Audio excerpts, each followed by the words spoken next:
What really happened at the Home Affairs workshop? Let's talk about it. Hi guys, my name is Prince Mtombeni Omaduma, co-founder of South Africans for Constitutional Reform. As you may know, yesterday I attended the very first stakeholder consultation workshop on the draft revised white paper on citizenship, immigration and refugee protection, organized by the Department of Home Affairs. So today I'm here to share updates on what really transpired, because what we heard there explains why South Africans feel unheard. Let me start with the most important part.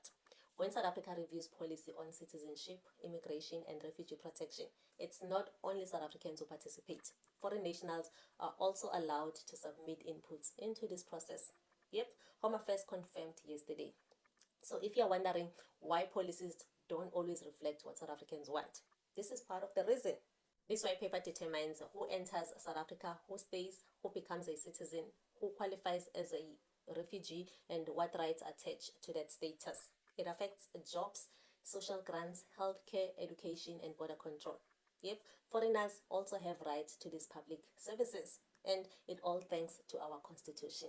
When we recommended that South Africa withdraw from the 1951 UN Refugee Convention and its protocol, we were told that even if we did, it wouldn't make much difference because our constitution still compels similar protection.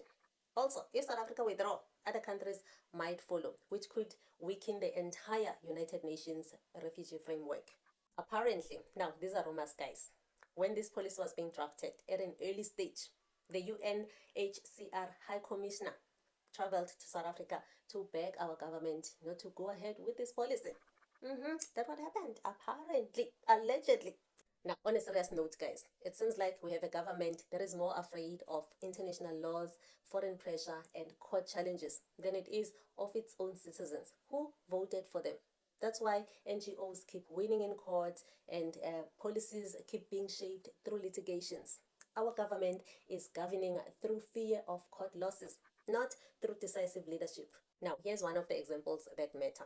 If a South African man marries a foreign woman and they happen to separate without divorcing, that foreign woman meets a foreign man who is in South Africa illegally, and they get to have a child together. That child does not belong to that foreign man. It belongs to a South African who she is married to. We also asked why pregnant women at the border are allowed to enter South Africa, give birth, and be registered as refugees. Home Affairs said our constitution compels it, and they have already lost a court case on this matter. There's also a story about a soccer player who is a foreigner in South Africa. He got injured and was admitted into one of our public hospitals. Apparently, something happened which led to his leg being amputated. That soccer player is apparently suing South African government millions of rands. And for those of you who keep asking why doesn't our government put electric fences around the border, here's the truth. During apartheid, South Africa used lethal electric fences to block refugees and ANC struggle fighters. So, post-1994, human rights commitments and international laws made those fences unlawful. So today, the focus is on rights-compliant border security.